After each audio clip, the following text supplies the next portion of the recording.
This is It Was a Thing on TV. Total Red Man has ever done something like this to me! It's, time! Ladies and gentlemen, I give you the dregs of humanity! Episode 164, submission number 758. The Wink Martindale Interactive Playbreaks.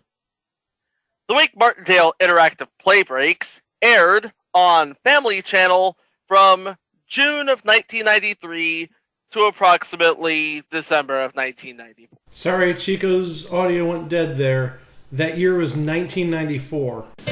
Today, these players and you at home will test your trivia IQ as we play Trivial Pursuit, the interactive game. And here's the star of the show, Wink Martindale. Thank you very much, ladies and gentlemen. Thank you, Randy West. Once upon a time, there wasn't a 24-hour network that showed game shows, all game shows, and only game shows. If you wanted to see a good game show, you had to watch an afternoon block on either USA or the Family Channel. And while USA had some of the best original game shows in daytime in the 1980s, Jackpot, Bumper Stumpers, Chain Reaction, the Family Channel got into the game with something that hasn't been seen in a game show. No. Interactivity. Yeah. Yeah, very interactive. And who was the vanguard of all these interactive games? Randy? Wink Martindale! Randy West, ladies and gentlemen. Oh, yeah. Kind of, sort of a friend of the show. Yeah.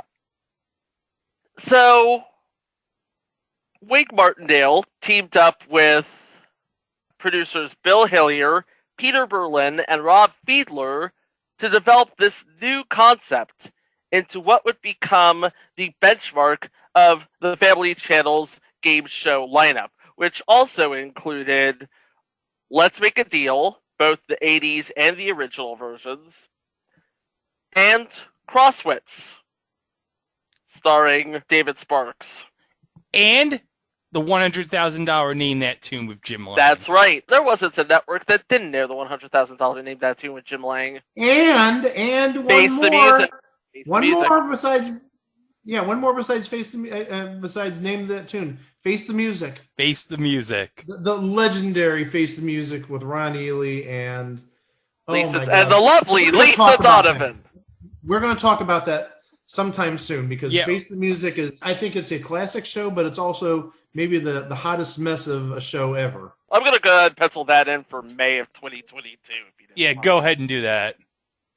But also, while you're penciling that in, the whole basis of this was to the foundation of what was going to be a 24-hour game show channel. Boy, have we heard of that before. Does that sound like anything? Yeah. Does this look like anything? And what the idea was, these interactive games would be a key component of the game show channel, these Wink games, plus, again, Name That Tune and Face the Music and Let's Make a Deal.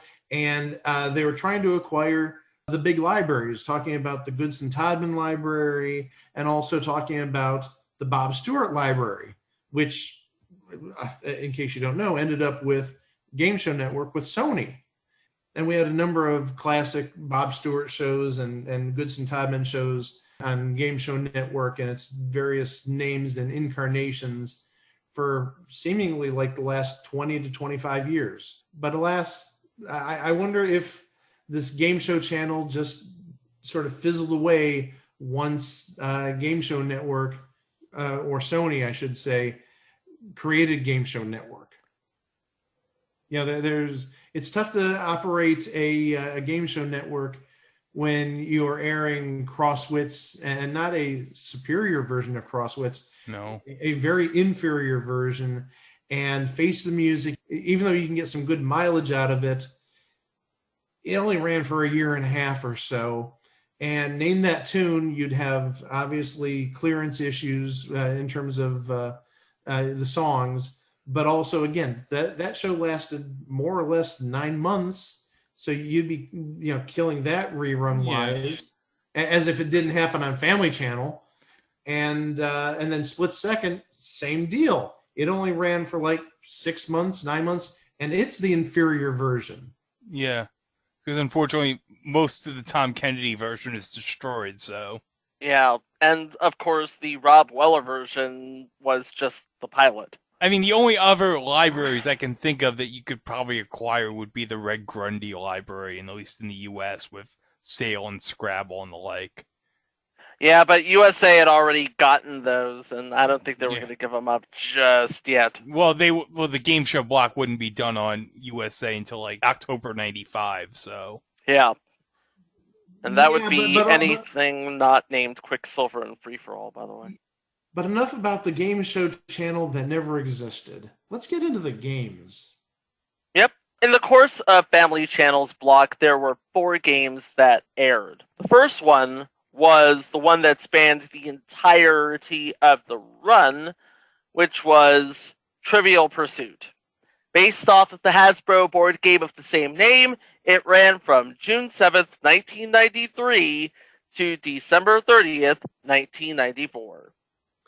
But we should add that it only ran for 13 weeks.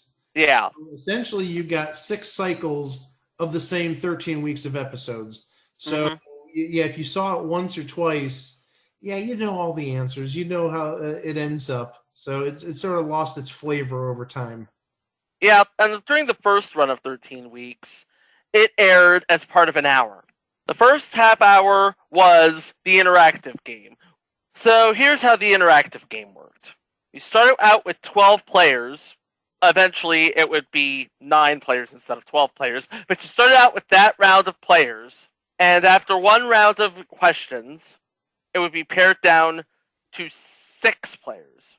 After that round of questions, it would be pared down to the final 3. And those players would go on to the next half hour, Trivial Pursuit, the classic game. And we should add that the questions being asked were multiple choice. They were 4-answer multiple choice. And the way the scoring was done was the quicker you lock in with the correct answer, the more points you get. You can get up to 1,000 points per question. And essentially, for every 100th of a second that you take, you lose a point. So if you take exactly 1 second to answer it, you'll get 900 points. If you take 2.5 seconds, you'll get 750 points. And so that's how they find the scores. If you answer correctly, you get whatever time you locked in with. If you put in a wrong answer, you can't make it up. You get nothing. And they whittled it down from 12 or 9 down to 6, and then down to 3. And then you would have Wink sort of talking with the 3 contestants who made it to the classic version at the end of the interactive game. But then you got into Trivial Pursuit, the classic game, which Chico will explain right now. Yes. So the object of the game is to completely fill your Trivial Pursuit token. Each token has 6 wedges, and it takes 2 half wedges to completely fill a single wedge. In order to get a half wedge, you have to answer a question correctly in one of the 6 genus categories. That was geography, entertainment, history, art and literature, science and nature, sports and leisure, from when the game originally came out in 1979. The second round played like the sort of decades or different subjects round, and it played out with a new set of 6 categories, like people and places and other categories like that. And then they played that back again with a new set of categories. And then in the final round, which I could only call, well, I'm going to call it Hot Pursuit because that's what it reminds me of. You could ring in on any category that you needed to fill your token. And the first person to completely fill their token wins the game. Or the person who comes the closest to filling their token when time runs out. And they go to play the Trivial Pursuit Challenge round, where they have 45 seconds to fill a Trivial Pursuit token by answering 6 questions correctly. And if they do that, I believe the prize is either $1,000 or a trip. It was a trip. It was a trip. The Family Channel did not have the most money in the 90s, so it was basically a trip somewhere. And while all of this was going on, to fill time and also to generate interest for the network block, we have a series of interactive play breaks. And the first interactive play break, of course, was the Trivial Pursuit interactive play break, in which you had 100 seconds to call a 900 number, get into the queue, and I'm guessing you're randomly chosen to play, or maybe you're not randomly chosen, maybe you're just into the queue to play the interactive play break, which was similar in fashion to the rounds in the interactive portion of Trivial Pursuit. Well, I can maybe hopefully offer some clarity. Go ahead. Watching some of the episodes, not necessarily of Trivial Pursuit, but of the other games that we'll talk about momentarily, I took as close of a look as I could at like the legalese and other information within the Playbreak stuff. It did say that there was a maximum of 1,500 players. So I'm guessing first come, first serve. Once they hit 1,500, they wouldn't accept any more players. Yeah. And whoever won the interactive play breaks, who got the highest score out of the 5 questions, would win a small prize, little prize, and if my count is correct, there were 7 such play breaks within the block. And the winners of all of the play breaks would come back at the final play break on Friday, and it would be a playoff situation where those players would play for a trip, not unlike the kind given away on the show. Right. And that happened for 13 weeks, and for a couple of weeks in prime time, sometime in 1995. True story. It aired in prime time. Yeah. It's like reruns aired in prime time for a bit. I did not know that. And I believe Trivial Pursuit, well, I think they did play breaks beyond the first 13 weeks. Maybe it lasted 26 weeks. Maybe it lasted 39 weeks. Maybe it lasted a year, because there were other interactive games coming down the line. It wasn't like they were ready 3 months after the show debuted. Obviously, it takes time to film them. And so I want to say it was probably around fall of 93, Randy West or Wink would be touting new games coming soon, or new games coming in 1994. And they did premiere 3 different games in 1994. They did. And the 3 games had very similar concepts in the sense that all 3, including the aforementioned Trivial Pursuit, could be played on your telephone by pressing some combination of the 12 buttons. Yep. And the first 2 that came down the pike were Boggle, and Shuffle. Unfortunately, we do not have a clip of Hank Hill saying Shuffle. Sorry. Do we have a clip of Hank Hill or Peggy Hill playing the Boggle playing chicken? I don't know. I'm sure we'll find one. Well, we can find one, I'm sure. Yeah, we'll find one. I am 255 out of 256. Oh, come on now. You're still doing better than Boggle playing chicken. Boggle played on the Family Channel from March 7th to November 18th of 1994. Today, one of these 4 players will win a fabulous trip to Costa Rica as we play America's most popular hidden word game, Boggle, the interactive game. And here's your host, Wink Martindale. Thanks, Randy West. Thank you, players. Hello, everybody, and welcome to Boggle, the interactive game. And of course, the same people who brought Trivial Pursuit to the television screen did the same with Boggle. That is, Wink Martindale, Bill Hillier, and Hasbro. Like Trivial Pursuit before it, Boggle was played using a touch-tone keypad resembling a Boggle board. in that you had to solve a riddle whose answers were in the grid, whose letters were connected top to bottom or diagonally. And the faster you solved the riddle, the more points you got, and the more points you got after 4, the better your chances of moving on. 4 people played the first round, then 3, followed by a 2-person final. And the last person standing would win a trip somewhere. And of course, to fill in the gaps, we have Boggle interactive play breaks with another 900 number, another set of riddles, and a small prize for the winners. And the right to play in a weekly playoff to determine who would win a trip somewhere. Playoff? Playoffs? Yeah.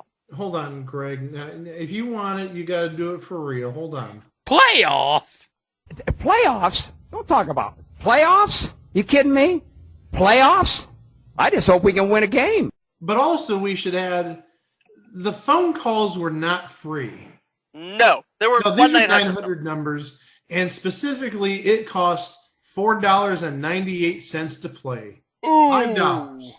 That's a lot in 1994 money. That's a lot in 1994 money, but also, like I said, it was capped at 1,500 players per game. So that's possibly a quick $7,500, depending on how much the phone company gets and how much actually goes to Wink. But that's potentially a lot of money for a 3-minute game or less. So that was Boggle. And that same day, so that same run of time, March 7th to November 8th, you would have a second show called Shuffle, the interactive game. Well, actually, Shuffle aired from March 7th to June 10th of 1994. We're not playing the theme again, because it's the same theme. Yeah. No, seriously, it's the same theme. And Shuffle was played similarly to Boggle, but instead you have 4 players trying to organize lists. Lists of 4. It basically reskins the graphics from the Trivial Pursuit interactive game. And they're not even doing the full list. They're only doing the first 2 parts of the list. It's like, which of these came first, or who is the oldest? And you have 10 seconds to answer the question. And once you've answered the question, you now have 5 seconds to find the item ordered second. And the 3 players with the most points at the end of the first round will go on to the second round. And the 2 players with the most points at the end of the second round go on to the final round. And the last person standing wins a trip somewhere. And we should say a round is 3 questions. So yep. 3 questions in total. Like 3s with part A's and 3 with part B's. Yeah, you're going to hit the keypad on the telephone 6 total times in any given round. I did that math all by myself. Well, you are a math teacher, Mike. And again, during the course of the show and the block as a whole, you would have shuffle play breaks where you would play the exact same game for a smaller prize, and you would have to pay the exact same fare, $4.98 a call, and you would have, theoretically, the exact same cap at 1,500 players per round. And, of course, the best players would come back at the end of the week to play a shuffle playoff, where the winner would get a trip. And that was Shuffle. And that only lasted 3 months before it was replaced with Jumble, the television version of that crazy word game. Oh, that one. Yeah. You've seen it in the papers. You know what we're talking about. And of course, Jumble had the exact same motif as Boggle and Shuffle with some minor set redressing. And the exact same game, so to speak, with 4 questions and all of the letters coming together for a final jumble. And the 3 players with the most points at the end of that round go on to the next round. And the 2 players with the most points at the end of that round go on to the final round. And the one player left standing with the most points wins a trip. And during all of this, there is a jumble play break, which, again, play for a small prize. Top scorers go to a playoff on Friday to play for a trip. $4.98 a call. You have 100 seconds to type it in. Yeah. But you repeat yourself. I do repeat myself. Except for jumble, you would use like the letters on top of the numbers. Jumble seemed like a very fun game. Well, jumble by its very nature is fun. We had it here locally a bit in the 2000s when Newsday for a period was owned by Tribune, since Tribune owns Jumble. I don't think I've ever seen a newspaper that didn't have Jumble, because it's been in the Cleveland Plain Dealer, the main paper here, as far back as I can remember, going back to the 80s or 70s. Well, Tribune now owns that paper in New York City, which I won't name. Hint, it's the bad paper in New York City that's not the Post. I was about to say, wait a minute. New York has two bad papers. We went over this. We went over this on Into the Spidey Movieverse last night when we were taping it. Hint, it's the paper that used to employ the bookworm. So that was Jumble. It lasted from June 13th to September 2nd, and again from November 21st to December 30th. I think that might just be original airings. Yeah, those are original airings. In fact, Truth by Consensus Wikipedia has it listed as 2 separate seasons. Yeah, I don't think there was ever a gap with it airing. Maybe they showed first season reruns until new episodes were available, but no, it was for lack of a better word, a stalwart in Family Channel's lineup back in 1994. Basically, what you had was you had your Trivial Pursuit Classic game, and then again, starting in March of 94, you had Boggle and Shuffle. Shuffle didn't take off, I would assume, because you're not doing the full list. You're only doing like half the work. But also, it's not a known entity like Boggle and Jumble. And I'm sure Wink Martindale and company paid a lot of money to get the rights to use those names, Boggle and Jumble. So then what happened is, you had Shuffle and Boggle from March to June of 94. But then the rest of the way you had Boggle and Jumble, even though Boggle was in reruns essentially at that point. They only did, I think, 13 weeks of shows. And that lasted until end of December in 1994. Yep, but reruns continued to the summer of 95 because at this point, Family Channel still trying to find its way in the daytime. But we should also add, it did not have the interactive component after December 30th of 94. Correct. And interestingly enough, December 1st of 1994 would be when Game Show Network launched and claimed a monopoly on interactive game shows. Well, that wouldn't start for another few years when you had shows like Trivia Track and Decades, and even a little bit later, getting into like 98 or so with Throat and Neck and Extreme Gong. But Family Channel was the one who started it. It was. They were the first and possibly the best in terms of interactivity. Yeah, Throat and Neck wasn't really necessarily all that interactive. No. But Decades and Trivia Track were. Oh, Decades. Well, Decades was great because it had Peter Tamarkin. Oh, of course. Oh, absolutely.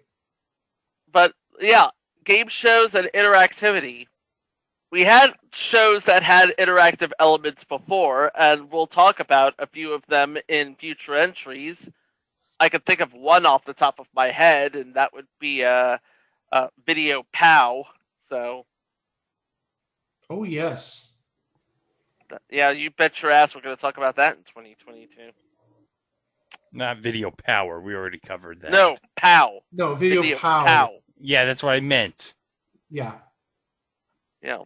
Very, I don't want to say necessarily landmark, but it was definitely big technology around 1981, 82. But Wink Martindale and Bill Hillier were the first ones to develop, well, not so much the first interactive game show. That would have been in the Cube system, where Bill Cullen hosted How Do You Like Your Eggs? But the first widespread interactive game shows, right here. Family Channel in 93.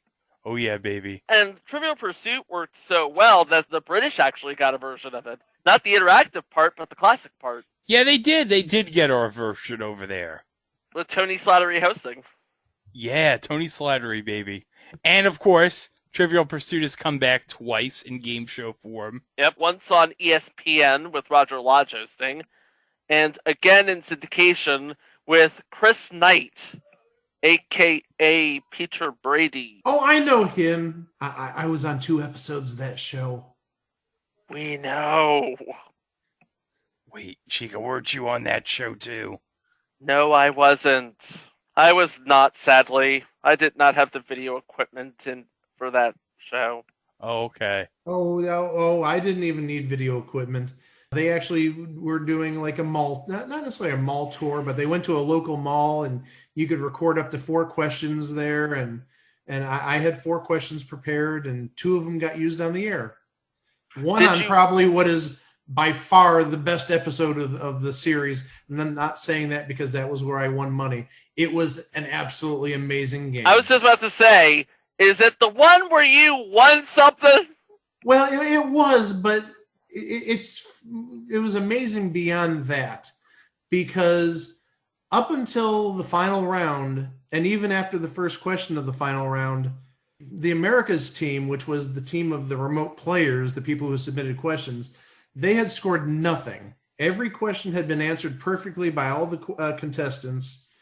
And like on the second question of the final round, it was like sudden death. Okay, if he gets it right, then we mathematically couldn't have won. And obviously it was that case for the $3,000 question, the $4,000 question, the $5,000. For basically the last 5 questions, we were in a constant sudden death situation. And wouldn't you know it, the guy that won, who's playing the final round, blew each of the last 5 questions, and the Americas team won, including me.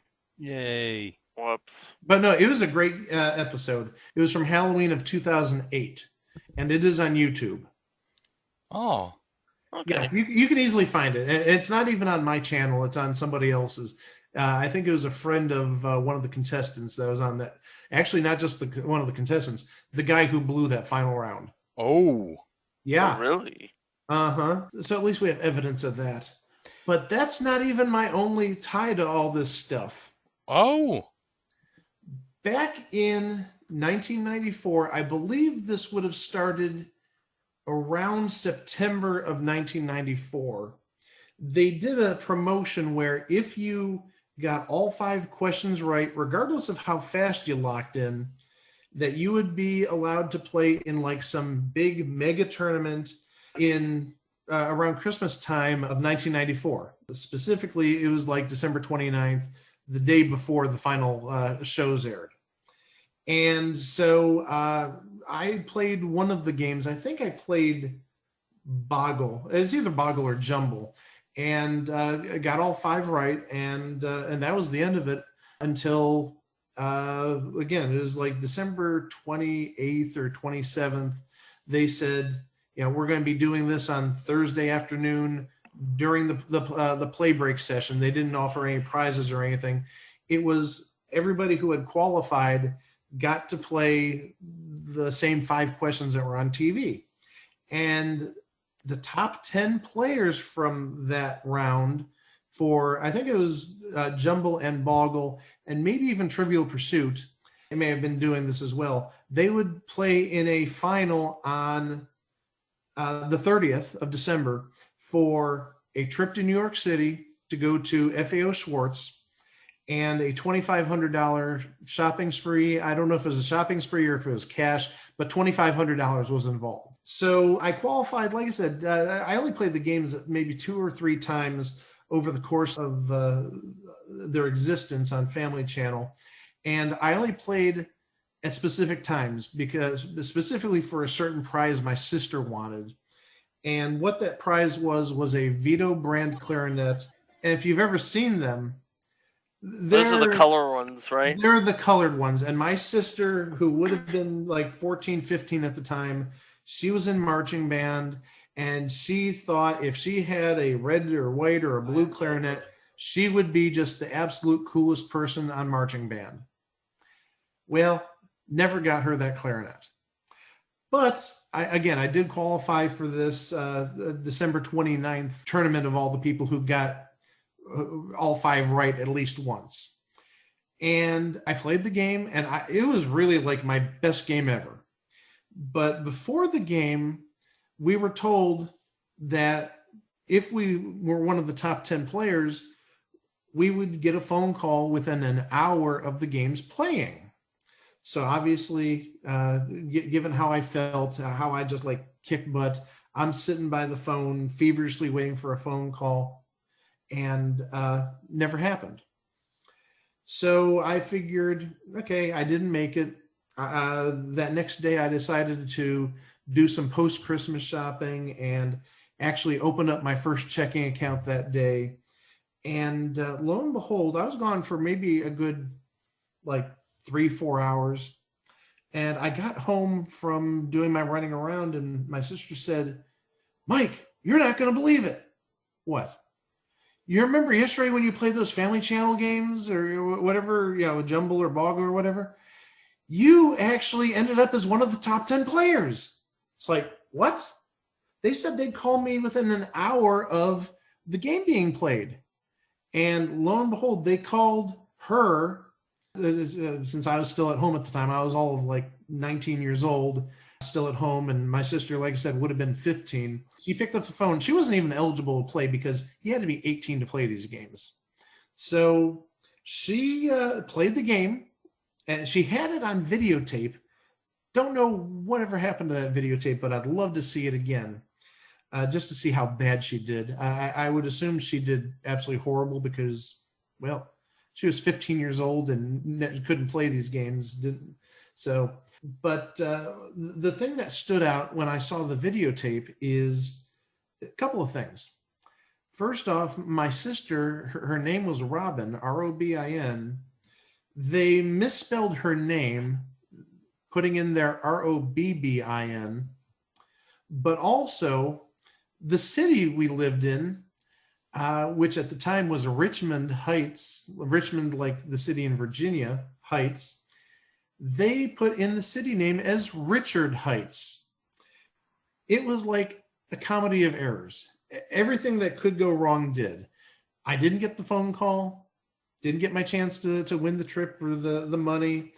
And they called my sister, who wasn't even eligible to play, and they screwed up all her information.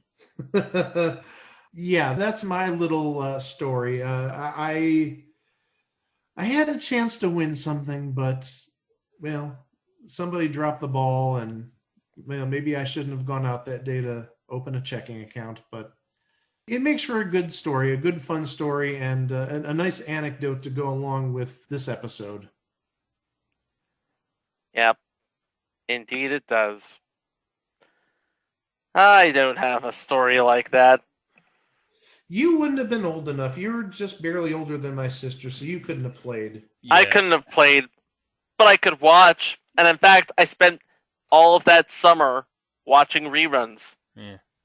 Oh, that was the original runs too. So. Yeah, I did too. I was 9. I couldn't play, but you know what?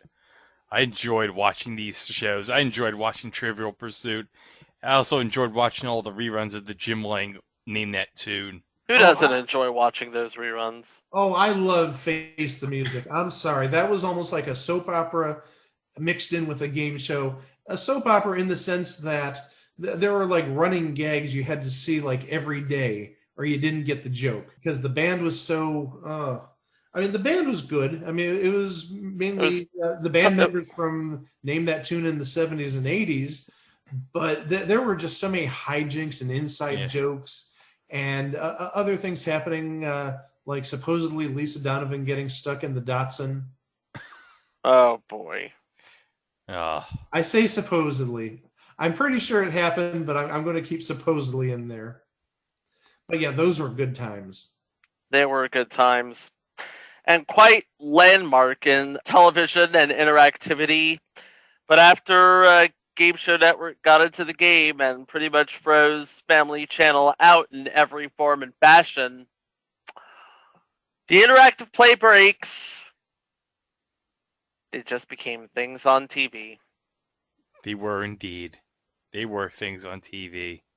But they were really good things on TV. They were really good things on TV. And guess what, guys? What?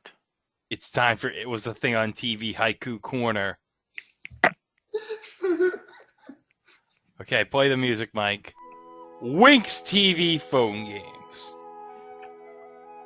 What would E.T. say seeing this? E.T. Don't phone home.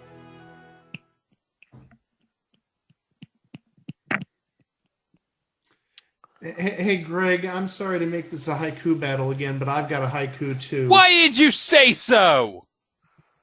Because it wouldn't be fun. This doesn't count, though, because you didn't say it first, so I win, technically. Well, let's fire up the music again and see where this goes. Wink's afternoon games. Boggle, Shuffle, and Jumble. Just $5 a call. Yeah, well, you know what? It's not a bargain like Freddy Freaker. $2 a call.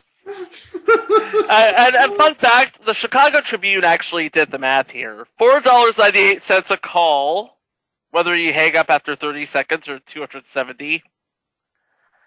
And let's say they average 2,000 phone calls at $5 a pop. That's $10,000. 10 times a day, that's $100,000. Double that, since Family Channel has separate satellite feeds for the East and West Coast and thus separate games. 5 times a week, $1 million a week, theoretically. Dang. It may have been a cash cow for Wink and or the Family Channel. Yeah. I'm surprised they didn't make it work for as long as they could have. Well, I think going back to the proposed game show channel, once Sony and Game Show Network got a hold of, again, the Goodson Todman library, the Bob Stewart library, yeah, there's sort of slim pickings out there. I mean, yeah, there's some Monty Hall stuff out there. And you've got, you mentioned Reg Grundy library, and Jay Wolpert library was a possibility too, especially since one of the shows that was supposed to be featured on the Game Show channel was Few. Yeah, it may have been slim pickings, but once you lose the backbone of your potential game show channel, it's not going to end well. No, it isn't. And of course, it wouldn't be until Buzzer in mid 2010s where we would get the second game show channel. Yep. And then you had the third in Game Show Central, also by the folks at Game Show Network. And I almost feel like we should mention the Barker channel, the Barker era Price is Right channel. Oh, yeah, and the Wipeout channel. And the Wipeout channel. And the Deal or No Deal channel. Deal or No Deal channel, yeah. So you can find plenty of game show channels now on Pluto TV. Oh, and also, I don't speak a word of Spanish, but yeah, there's also an Escape Perfecto channel. Yeah, well, that's Sony Canal Competencias. It has the Spanish versions of Rate the Cage, that's Escape Perfecto, and Ruleta Rusa, which is Russian roulette. Well, no, it only has Escape Perfecto on it. It doesn't have Russian roulette. Yeah. That's another channel that's on another network, I think. But there is a Pluto channel for Escape Perfecto. I've been by the Spanish section on Pluto TV because they got a Lucha Libre channel on there. They do. Yes, they do. Yeah. 6-sided ring, baby. Mexican masked wrestlers. It's great. It's awesome. You know what else is awesome? Oh. Our website, it was thingontv.com. Oh, yeah. We got all of our episodes, past episodes, links to our socials at It Was a Thing on TV. Of course, links to our weekly drops at Place to Be Nation. And this week, what do we have this week, Greg? We got Doctor Who, the 1996 TV movie, and At Last, the 1948 show. And by the way, Chico, I'm working hard on it right now because last night we recorded the latest edition of Into the Spidey Movieverse on Spider-Man 3. So we finally wrapped up the Sam Raimi trilogy. So now we're going to be working hard on the next project in that series, which is the 2 Amazing Spider-Man movies. That's going to be great. It's going to be amazing, Chico. It's going to be amazing. Andrew Garfield and Emma Stone. They're amazing. Yes. But in the meantime, don't forget to stream our show wherever podcasts can be streamed, and also on our YouTube page where you can like and subscribe to your heart's content. And don't forget to hit the bell to stay up to date on future entries. Well, we do have a couple of entries to talk about next week, and also we may have a mini-sode later this week, yes. We also have a mini-sode? Yes. Okay. But also looks like we're going to have a live episode. Oh, yeah. Well, we hope we're going to have a live episode because next week is the premiere of Season 3 of Press Your Luck on ABC. And, Greg? Yeah? Is what I'm seeing true? What? Are you playing your Money in the Bank card? I already announced it last month, silly. Yeah, he declared it a long time ago. Okay. Did you have amnesia? I already declared it last month. Probably. Yeah. So you have about as much amnesia as freaking Harry Osborn did after he got knocked on the head in that dumpster. He's got as much amnesia as Tom Poston on Match Game Hollywood. What? Huh? What, Peter? I hit my head on the dumpster? What happened? Your father's dead! Your father's dead, Harry! What? My father's dead? Oh, no! So we have Greg's Money in the Bank pick. That is, of course, the return of the Shaggy Dog. And then we have something involving Christopher Plummer and a Counter-Strike team in Canada. I don't remember the name of the show off the top of my head, but I'm sure it will Counter-Strike me at any moment now. Hey, Chico. Hey, Chico, do you want to play the game Counter-Strike on the Xbox? I want to play the game Counter-Strike on the Xbox. Well, you'll find out more about that on our next episodes of It Was a Thing on TV. Thanks for listening, and we'll see you with more stuff later on. Wow! Hi, my name is Mike. I'm from Richmond Heights, Ohio, and this is my question. On what sitcom did Harry Anderson star as Judge Harold T. Stone? Ryan. Night Court. Yes!